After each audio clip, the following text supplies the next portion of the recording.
tal cual lo hemos anunciado, es el momento de recibir a nuestra invitada. Si buscas un portón automático para tu casa o para la oficina, asegúrate que sea fuerte, que sea seguro, que sea práctico, que sea un SEA. Porque solo un portón SEA te asegura el mayor respaldo técnico, un service propio en todo el país y la garantía de todos sus productos. Ingresa en seaportones.uy o llama al 2601-2611. Si vas a elegir un portón, que sea un SEA. Bueno, y con mucho gusto, una vez más, aunque por primera vez vía teléfono, o en este caso vía plataformas de comunicación diversas, vamos a recibir a la socióloga, docente, investigadora, integrante de la Universidad de la República y su Facultad de Ciencias Sociales. Además, forma parte del Sistema Nacional de Investigación. Con nosotros, Nilia Viscardi. Buen día, bienvenida, Nilia. Buenos días, Alejandro. Muchas gracias por la invitación. Bueno, gracias a vos por aceptarla. Sabés que es casi ya a esta altura una especie de rito que le pregunto a cada uno de nuestros invitados, bueno, cómo la vienen llevando cada uno de ellos, y cada uno de ellos sabrá que quiere contestar o no, desde la perspectiva personal, individual, cómo viene sorteando, cómo viene resolviendo este asunto de la cuarentena, semicuarentena, cuarentena opcional, como se le quiera decir. En tu caso, ¿cómo lo haces? ¿Cómo resuelves tus cosas? Bueno, como soy funcionaria de la universidad, nosotros tenemos el mandato de cumplir nuestras tareas a domicilio, lo cual es, digamos, un privilegio para el que lo podemos seguir, en tanto tenemos una contención laboral, en cuanto a nuestra situación económica no cambia sustantivamente, más allá digamos, del panorama económico nacional, del aumento de los precios, de las tarifas. En ese sentido, efectivamente hay una cierta tranquilidad que conlleva las angustias propias del caso, pero por ahora una cierta estabilidad. Y bueno, en casa, a cargo, ocupándome de los cuidados, particularmente también como madre, acompañando todo lo que este proceso supone, la experiencia de los deberes a domicilio, y bueno, este regreso al hogar que se transforma en una unidad también productiva, ¿no? En la que centralizamos todas nuestras actividades. Es una experiencia importante y bien de salud, que es lo importante por ahora. Antes de avanzar, me gustaría que me cuentes, vos en tu condición de docente, ¿estás dando clases? Y si es así, ¿de qué modo? Los alumnos, que ya me dirás si son de grado, de posgrado, ¿cómo participan de las clases?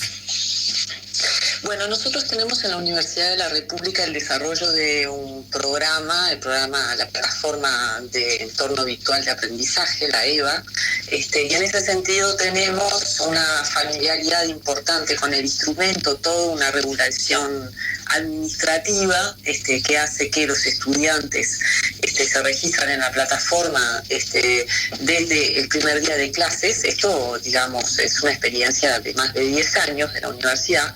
Entonces, la declaración de la emergencia sanitaria conllevó una serie de medidas por parte del rectorado, y en este sentido nosotros, digamos, por un lado tenemos la posibilidad de mantener contacto con los estudiantes a través de esta plataforma que ya existía, y las novedades son, digamos, la generación de una serie de dispositivos para complementar, para fortalecer el trabajo con los estudiantes, para que el dictado de clases se dé sustituyendo lo presencial, con la plataforma EVA, con la adquisición de permisos para Zoom, es decir, para todas las herramientas. Entonces, bueno, nos beneficiamos de una familiaridad con el instrumento. El trabajo no es algo que uno transforma, digamos, las tensiones que yo sufro, pero que estimo que digamos que son los que conjunto de los docentes viven, tienen que ver, en mi caso yo tenía una familiaridad con el instrumento. Lo que sí es una transformación es el espacio de aula, que antes era un espacio presencial, y ahora debo adaptarme a dar las clases de ese modo. La respuesta de los estudiantes es muy buena. Y bueno, y la transformación de mi trabajo con adultos, con jóvenes de 18 años. Nosotros ya habíamos tenido un encuentro presencial con ellos, porque las clases iniciaron justo antes de la declaración de la emergencia. Entonces, bueno, no es tan difícil. Claro. Digamos, no podría hacer afirmaciones sobre estos desarrollos tecnológicos con otras formas educativas. Por ejemplo, veo que el profesor de karate de mi hijo ha instalado clases de karate para los niños, pero se conocen previamente, y ahí hay una posibilidad. Pero claro, ya, por ejemplo, hablamos, digamos, hay toda una experiencia nueva para los casos de, lo educativo es un vínculo que se transforma en las distintas edades, en los distintos contextos, y no todos los contextos pueden prescindir de lo presencial, y no todos los docentes tienen la posibilidad de transformar su práctica educativa de la noche a la mañana, ¿no? Así es. Para adaptarse a lo virtual, que tiene otras exigencias. A eso se suma, evidentemente, lo que la declaración del grupo de estudios de género ante el COVID marcaba en la universidad, que tiene que ver en los casos de quienes tenemos el privilegio y la atención del trabajo a domicilio, el teletrabajo, la cuestión de género, ¿no? O sea, quiénes se hacen cargo de los cuidados, cómo se reorganiza la vida del hogar, en la cual el cuidado y el trabajo deben coexistir. El hogar, evidentemente, es una definición que puede suponer a multiplicidad de posibilidades. Cuántos adultos hay, cuántos niños hay, y sobre eso las cuestiones de las responsabilidades, de los cuidados y el debate de género, ¿no? Son muchísimas cosas que cada uno de nosotros puede debatir desde su situación particular, pero que nos hablan de la sociedad. Y en ese contexto yo tengo mucha ilusión de que nos prestes tu perspectiva a propósito de este momento histórico porque de verdad adquiere ese rol, ya no como adjetivo, sino también como sustantivo, porque es una coyuntura que desde la perspectiva histórica casi no tiene antecedentes, que tiene que ver con que tantas cosas le pasen al mismo tiempo a todo el planeta, ¿verdad? Y en ese sentido me gustaría que la sociología, vos ahora, humilde representante de esta disciplina, nos diga sobre qué cosas deberíamos estar posando la mirada, sobre en qué baldosa de la reflexión deberíamos estar situándonos, cómo logramos vernos a nosotros mismos en un momento donde quizás nos cueste vernos a nosotros mismos, ¿no? Sí, lo que puedo, en todo caso, es transmitirte una mirada de lo que a mí, como socióloga, me interesa mirar, porque sí, evidentemente claro, no puedo hablar más que en voz de lo que desde esta disciplina, desde, digamos, aquí la pregunta anterior me permitía señalar algunas cuestiones sobre mi función docente. De hecho, parte de mis preocupaciones tienen que ver con la cuestión de la educación, y hay muchísimos temas, una lista inmensa de temas que se desatan con la emergencia sanitaria que supone esta cotidianeidad suspendida en muchísimos países que han debido atender a la emergencia sanitaria. Entonces, efectivamente, hay una dimensión global que nos permite establecer trazos en común, y, por supuesto, también diferencias que, digamos, yo puedo transmitir a través de lo que leo en prensa, de lo que converso con los demás, pero que no han sido el objeto, digamos. No sé quién lo podría hacer. Es difícil hacer sistematizaciones científicas duras, ¿no? Estamos en el terreno de la interpretación, de la opinión, y esto quiero decirlo porque porque bueno, la mirada sociológica siempre tiene que ser estricta respecto desde el lugar desde el cual hace afirmaciones. Exacto. Evidentemente el capítulo educativo es el primero, ¿no? Es decir, hay una regla en sociología, desde el principio etnográfico, que dice que las reglas aparecen cuando se suspende la normalidad y vemos todo aquello que seguimos y que hacemos sin conciencia.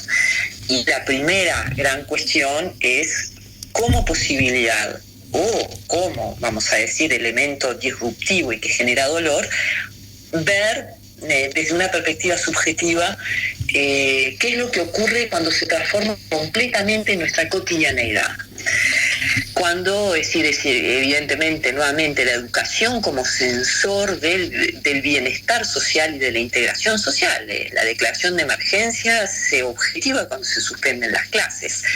El espacio educativo, que es un espacio de integración fundamental, es el primero que, como espacio de encuentro nacional de todas las edades y de todas las generaciones, tanto aquellos que están a cargo de niños que van a la escuela y son trabajadores, y nuestra organización en las sociedades postindustriales sigue estando ordenada en función de el trabajo y la educación, y la suspensión de la presencialidad y de la asistencia a espacios físicos de trabajo y de educación hace que aquel instrumento, el hogar, los historiadores de lo social han elaborado, han mostrado cómo el capitalismo necesitó del fortalecimiento y de la creación de eso que son los hogares como unidad de organización para el trabajo capitalista. Uh-huh. Allí donde los adultos gestionan la vida económica y reproductiva, está hecho justamente este hogar para funcionar en coordinación con la escuela y el trabajo. Dos elementos que hoy están, el primero de ellos suspendido en Uruguay para la mayoría de los niños, el segundo no, con lo cual evidentemente ahí se plantean diferentes tensiones, porque si bien siempre el gobierno tiene estrategias de desarrollo, en este momento muchos uruguayos están atendiendo sistemáticamente y todos los días con particular atención a las decisiones que el gobierno y cada uno de los gobiernos en cada uno de los países toma para dirigir esta crisis sanitaria. La educación entonces evidentemente es el pulmón, el motor, es un espacio de integración. Ahí uno ve las prioridades, la batalla que se está dando en la educación primaria pública por sostener la alimentación a la vez que pensar las herramientas pedagógicas en educación a distancia, en una edad en la que es muy difícil pensar la educación a distancia, sobre todo en niños muy pequeños que no ven un sentido en el vínculo a través de la videoconferencia muchas veces. Sí. Y de adultos que tienen que sostenerlos. Siempre la sociología ha mostrado que se generan nortes que reagrupan las prácticas de un conjunto importante de la población, pero son construcciones ideales. Hoy se ha aceptado que efectivamente hay muchos hogares con madres solteras a cargo, hay hogares que tienen constituciones, hay pluralidad de hogares, por lo tanto no podemos tomar definiciones desde una situación única para pensar cómo se darán los cuidados en los hogares, porque hay multiplicidad de hogares, multiplicidad de configuraciones que obedecen a diferentes opciones familiares de género y a diferentes posibilidades sociales y económicas. El Uruguay hoy sigue teniendo una importantísima cantidad de personas que no viven en condiciones de habitabilidad, que están en situación de calle, que tienen hogares precarios, que viven en barrios en los cuales las construcciones no suplen las necesidades básicas, que tienen hacinamiento, que no tienen acceso a red de agua, y entonces evidentemente genera mucha inquietud como decía en la entrevista de ayer el presidente del sindicato médico, ¿no? Es decir, cómo golpeará el virus cuando llegue, porque evidentemente no estamos en una fase de expansión y todavía no se ha llegado, no se ha expandido mucho la pandemia en la población. ¿Qué ocurrirá con la población más vulnerable? Las estrategias de nuestros países en América Latina están todas signadas por esta interrogante respecto de una enorme cantidad de personas que no están protegidas desde la habitación y que además de no tener buenas condiciones de habitabilidad, tienen condiciones de alimentación deficientes, de vida deficientes, y esto es un virus que impacta en una gripe y la fortaleza del sistema biológico es fundamental para pensar su impacto también. Y desde esa mirada, ¿no? La mirada que se ubican los más vulnerables. Decías vos, citando la perspectiva médica, lo que dijo el presidente del sindicato médico. Sin embargo, hagamos un ejercicio. A ninguno de nuestros compatriotas que viven en el marco de la mayor vulnerabilidad, ninguno de esos compatriotas se vería afectado por el coronavirus. Sin embargo, el solo hecho de estar de esta coyuntura económica, social, antropológica, qué sé yo, cultural, que nos está afectando a todos, me da la sensación que aún haciendo el ejercicio de ingenuidad estricta, de que ningún ciudadano de nuestros compatriotas, de los que más pobres están, de los que menos calidad en su vivienda tienen, de los que peor salario tienen, de los que peor vínculo con la educación formal o informal tienen, en fin, los más frágiles, los que están más lejos de cierto estándar de dignidad, esas personas, aunque no se enfermaran, esos compatriotas, aunque no se enfermaran, aún así están viendo afectada su vida desde el antes, pero además aceleradamente desde la hora, ¿no? Sí, y digamos que ahí lo que nosotros podríamos es mirar todos los temas de la agenda que tenemos sobre la mesa, para pensar lo que la pandemia ha desatado, ¿no? Es decir, en primer lugar, hablando de las vulnerabilidades, bueno, una estimación de aproximadamente 100.000 personas en Uruguay sin trabajo, lo cual muestra que ese importante tejido que se venía sosteniendo, justamente aquí se vio fuertemente afectado y evidentemente esto es uno de los primeros datos. La cuestión de la seguridad, ¿no? Es decir, cómo nos afecta esta situación. Pensando en la propia enfermedad, pero pensando en la coyuntura social. Bueno, evidentemente tenemos ya un enorme aumento de la tasa de homicidios, la cuestión de los femicidios, la violencia patriarcal, la violencia física, y obviamente también habrá que pensar a la violencia hacia los más vulnerables. Hay que comprender que el hogar es una estrategia de resistencia, pero no debe romantizarse esta idea, como dicen las investigadoras que se ocupan de este tema. En América Latina... A ver, me gustaría, Nilia, sí, esa especie de tendencia a la romantización, me gustaría que le dedicaras 20 segundos más acerca de cuál es ese peligro o esa tendencia, no sé exactamente cómo llamarle.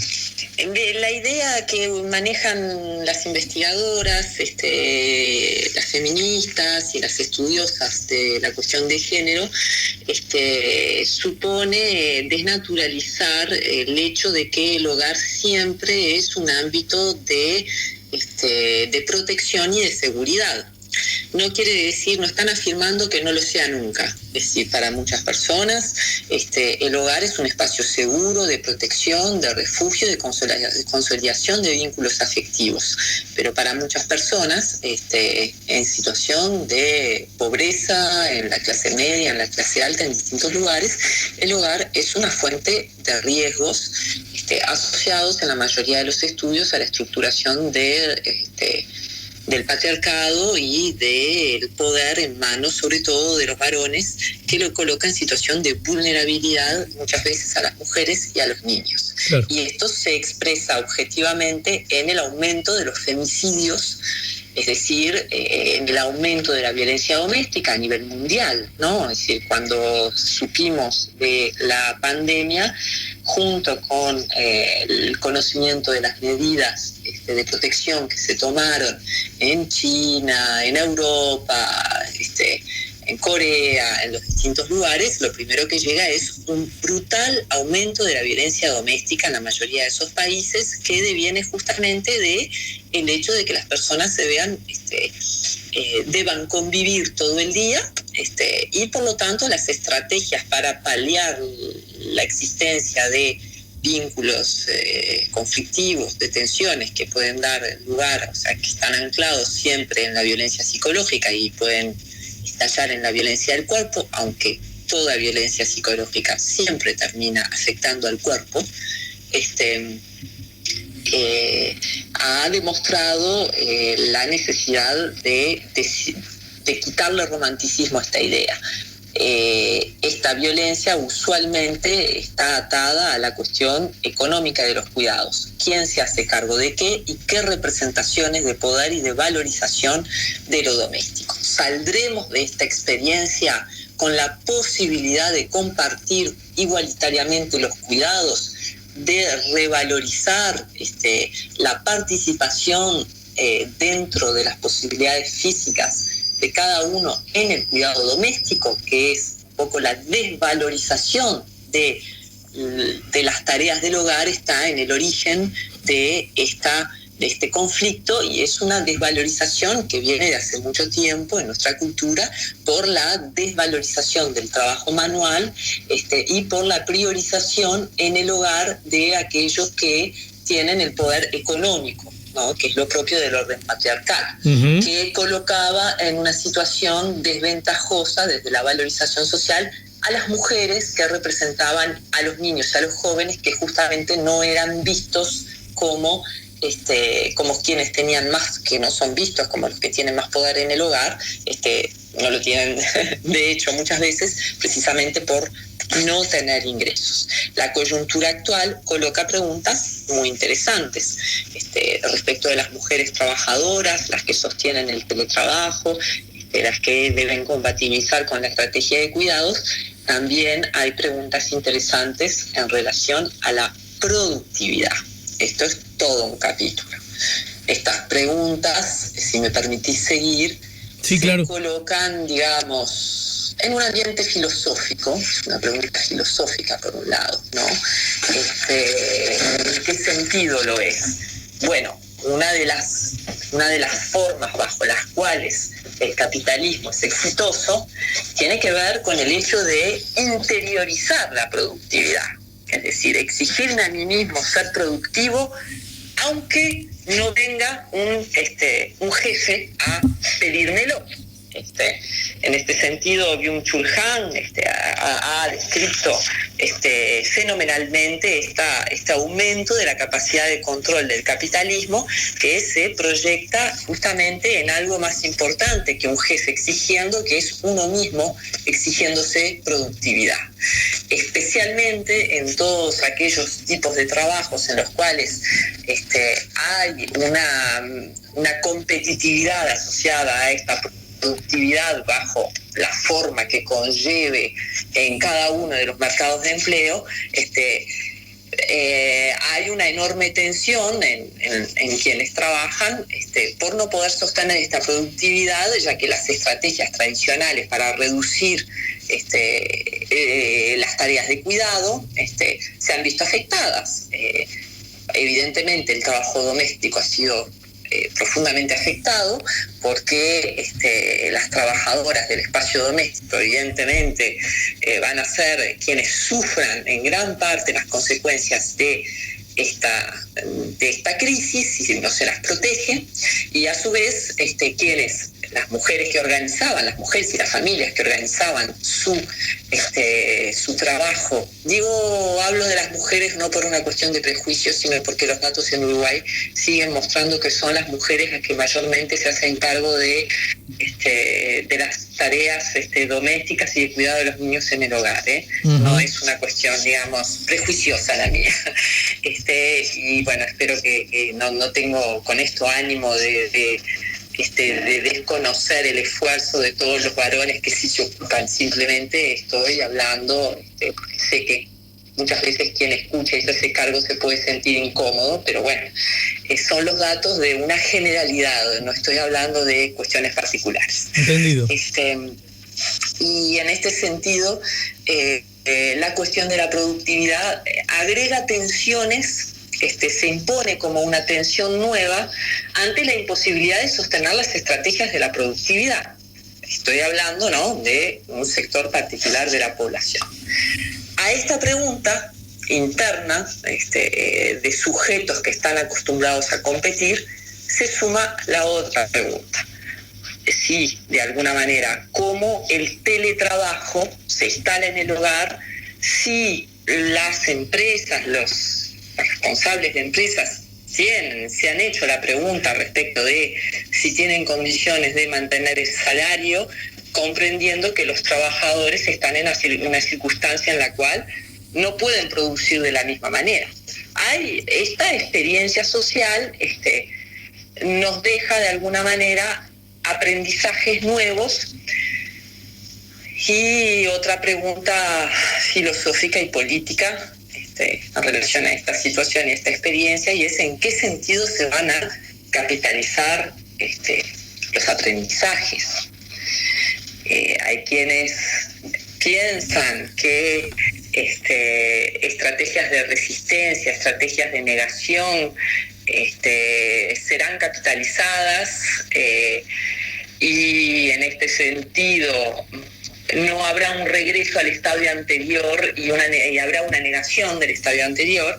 Y hay quienes piensan que quienes ganarán después de esta experiencia, o digamos el gran triunfador, será el control social a través del teletrabajo, a través de la individualización, a través de la militarización, a través del control sanitario de las vidas. No hago afirmaciones, simplemente traslado, digamos, lo que las lecturas nos muestran. Es fabulosa la experiencia, la memoria colectiva que tenemos acumulada en Uruguay como estrategia de resistencia. El retorno a las ollas populares es un indicador de vulnerabilidad, pero muestra que los pueblos tienen la memoria de la resistencia y de prácticas para conllevar situaciones difíciles, y que esto se activa. Claro, la solidaridad y la resistencia no necesariamente van a alcanzar, no creo, tal vez me equivoque, pero a suplir los efectos de la falta de protección, la falta de techo, la falta de un reaseguro económico, el aumento de los precios, la falta de trabajo, la enfermedad. Evidentemente ahí tenemos un panorama que tenemos que describir, un nuevo panorama. Entonces tú dirías que las perspectivas que, digamos, se avisoran para el día después tienden a... Perdón, pero lo bajo al terreno para que lo entienda mi tío abuelo. ¿Esto nos va a servir o nos va a perjudicar, esto que nos está pasando? La sociología enseña que los individuos a veces pueden orientar su acción pensando que hay un resultado, pero que el conjunto global de las acciones a veces puede ser otro que aquel que quienes estén actuando piensen que va a ocurrir. No sabemos cómo se va a salir de esto. Algunos dicen que vamos a tener un mundo con más control tecnológico, es decir, si ya estábamos controlados por las aplicaciones de los celulares, para ir de un punto al otro de la ciudad en auto, cosa que antes hacíamos de memoria y ahora mucha gente lo hace poniendo el Google Maps, sí. o Waze o la aplicación que sea. Es decir, en todos los ámbitos de la vida este control tecnológico aumentará, porque hoy en día las tecnologías de la comunicación y de la información están jugando un rol cada vez más preponderante en lo educativo, en la medicina, Cuando decimos un rol preponderante, no estamos diciendo que se pueda sustituir completamente la presencialidad y la corporalidad. Es la agresión al cuerpo, el virus, la posibilidad de riesgo, la que genera este estado de excepción. Es la idea de que para preservar la vida debemos encerrarnos, la que hace que la gente acepte el confinamiento, la estrategia de quedarse en casa. Mucha gente no la acepta. ¿Cómo vamos a salir? Bueno, es muy difícil hacer un pronóstico. Creo que pueden capitalizarse estrategias de resistencia, puede hacerse una nueva reflexión sobre el cómo vivo, qué quiero para mi vida, que va a depender de cómo resulta esta experiencia, si resulta gratificante, si no resulta gratificante, qué relación se tenía con el trabajo, qué ocurre con esta suspensión, cómo se vive, que puede ser muy transformadora. No hay acuerdo entre filósofos, y hablo sobre todo de los filósofos, porque las ciencias que tienen de alguna manera mayor dependencia de la investigación, del dato para hacer afirmaciones, tienen algunas dificultades todavía para decir algo. Uh-huh. La filosofía está tomando un espacio enorme como ámbito de reflexión global. También tenemos, Alejandro, la cuestión de las edades. Los jóvenes son todo un capítulo en este momento histórico. A mí me gustaría, Nilia, que a propósito de este segmento que abrís, de esta nueva reflexión, de esta nueva carpeta, me gustaría que más temprano que tarde nos podamos reencontrar usando este mismo sistema, porque creo que los jóvenes, me parece que merecen ser tratados, este concepto, esta circunstancia, esta peripecia, la de ser joven en Uruguay. Me gustaría que pudieras ayudarnos a dar tu mirada sobre el asunto, porque además soy honesto contigo y también con el público. Yo creo que los niños y los adolescentes, los jóvenes en general, son los más maltratados en Uruguay, y me parece que corremos un riesgo grande ahora en esta coyuntura, donde hay que, entiéndase bien lo que quiero decir, que cuidar a los abuelos y que los nietos no deben ver a los abuelos porque serán los nietos los que puedan enfermarles, etcétera, etcétera, etcétera. Me parece que hay sin saberlo o sabiéndolo, eso yo no lo puedo saber, un relato y un discurso que está aprovechando una vez más a criminalizar la juventud de nuestro país. Pero esa es solo una hipótesis que seguramente puede ser muy bien descartada en base al conocimiento, y es lo que a mí me gustaría.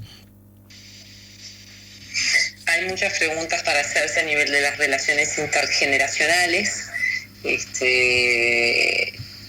respecto, digamos, de un lado los niños y los adolescentes, ¿no? Aquellos que todavía están en etapa de dependencia, y aquellos que, siendo jóvenes, ya tienen la posibilidad de tomar decisiones por sí mismos. Sí.